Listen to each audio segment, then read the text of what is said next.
Asyhadu an la ilaha illallah wahdahu la syarika lah wa asyhadu anna sayyidana Muhammadan abduhu wa rasuluhu la nabiyya ba'da amma ba'd.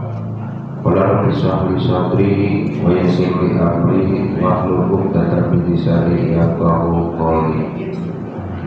Shadaqallahul 'azim wa shadaqa rasulul habibul karim wa nahnu 'ala dzalika minasyahidin wa syakirin walhamdulillahi rabbil alamin. Puji syukur kepada Allah Subhanahu wa Ta'ala, salawat dan salam semoga tercurah limpahkan kepada Allah yaitu Nabi Muhammad Sallallahu Alaihi Wasallam. Hadirin jamaah insyaallah dimuliakan oleh Allah Subhanahu wa Ta'ala. Mari bersama-sama kita lanjutkan kajian kita pada kesempatan malam ini.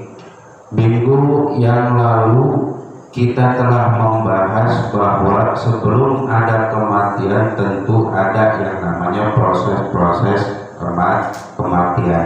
Salah satu di antaranya yaitu sakaratul maut. Semua pasti akan merasakan. Makanya kalau terkadang saya kalau malam Jumat ini kalau ngaji kitab ini agak-agak gimana, kadang suka mikirin pulangnya gitu ya. Agak mikirin kalau ingat-ingat begini, makanya kata Rasul anjurannya aksiru min dzikri hazamil lazat. Kata Rasul perbanyaklah untuk mengingat kematian. Mengingatnya saja kita sudah mendapatkan apa kemuliaan dari Allah. Makanya di sini setiap malam Jumat kita selalu diingatkan. Mudah-mudahan pertama kita mohon mendapatkan pahala juga di sisi Allah Subhanahu wa Ta'ala. Kalau lagi benar mah, kalau lagi benar ya. Kalau mengingat kematian ini kadang ogah ngopi-ngopi aja, ogah darah-darah aja. Kau mau balik mudut mah, ogah hari wudhu na'awud, kopi na'awud itu cian. Makanya keimanan kita ya sedang bertambah. Tapi ketika keluar dari masjid ya jampus lagi, turun lagi itu. Nah makanya di sini setiap manusia sebelum meninggal dunia itu pasti akan mengalami yang namanya sakaratul maut. Proses sakaratul maut itu yang pertama.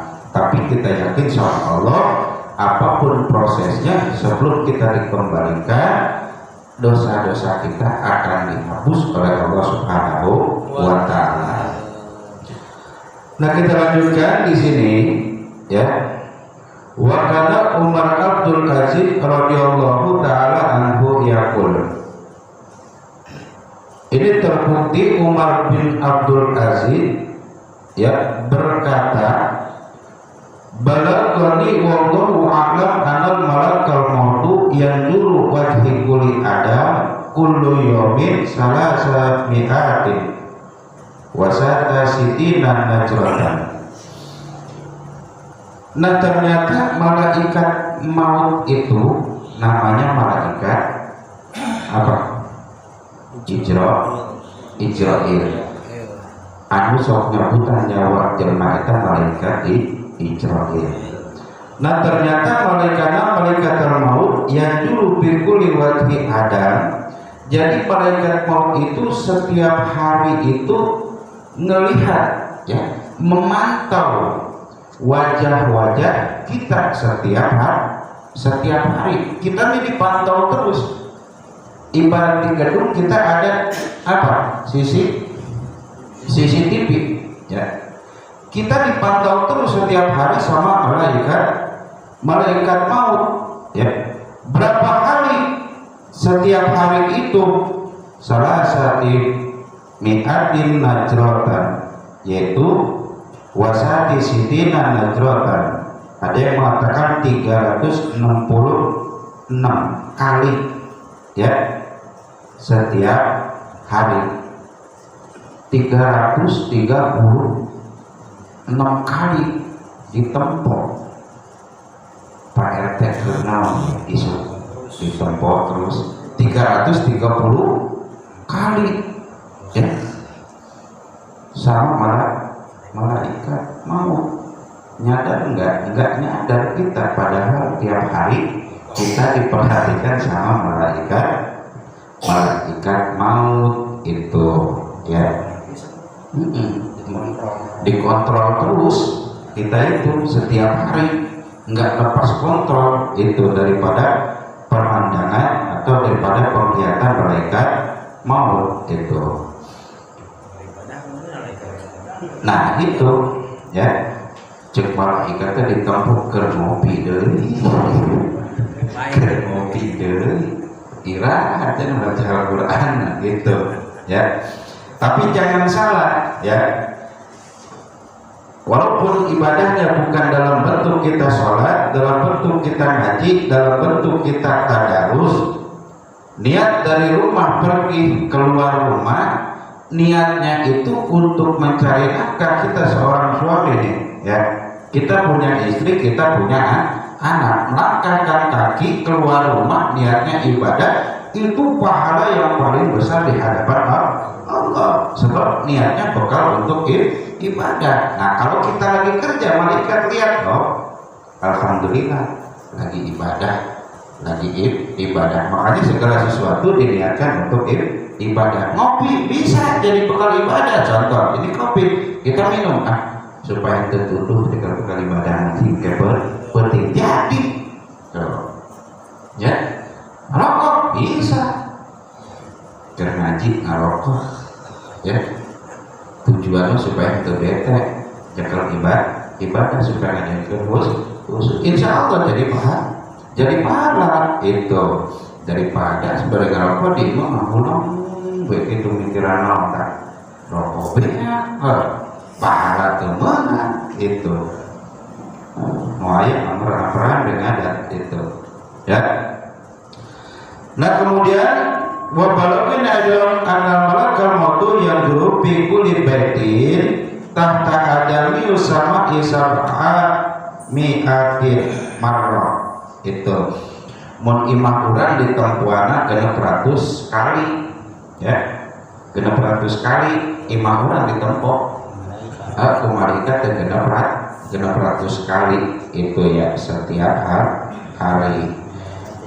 Nah, cuma malaikat nyambutan banyak lemah, malaikat bakalan ninggal gitu. Ninggal. Yang mencabut nyawa pun bakal ninggal. Di sini dikatakan bahwa malaikat kalau memang sudah tugasnya selesai, di mana seluruh makhluk hidup mati, manusia mati, dia pun akan dicabut nyawanya sama Allah itu. Makanya bukan dia sehari berarti tugasnya nggak selesai itu ya. Tapi apa nanti kalau semuanya sudah mati itu ya. Nah kemudian di sini seperti apa sih gambaran daripada malaikat maut itu ya? Anal malakul mautu rasuhu bisamai. Jadi kepalanya itu ada di langit. Jangan dibayangkan bahwa barang, pokoknya kepalanya di langit itu. Rasuhu bisamai di langit. Langit itu kan ada berapa? 7 kan? Iya, 7 lapis langit. Warijlahu dan kakinya bil ardi di bumi. Berarti intinya kaisi BKB itu dunia sama satu sama malaikat maut itu. Wainatunya kuluha biya di malakul maut. Dunia itu berada seperti di genggaman malaikat maut itu. Kalau qasi'a baina yadi ahadun yaqulu minha. Ya seperti telur berada di genggaman tangan manusia. Pantesan tiap hari terlihat kita itu ya, terpantau sama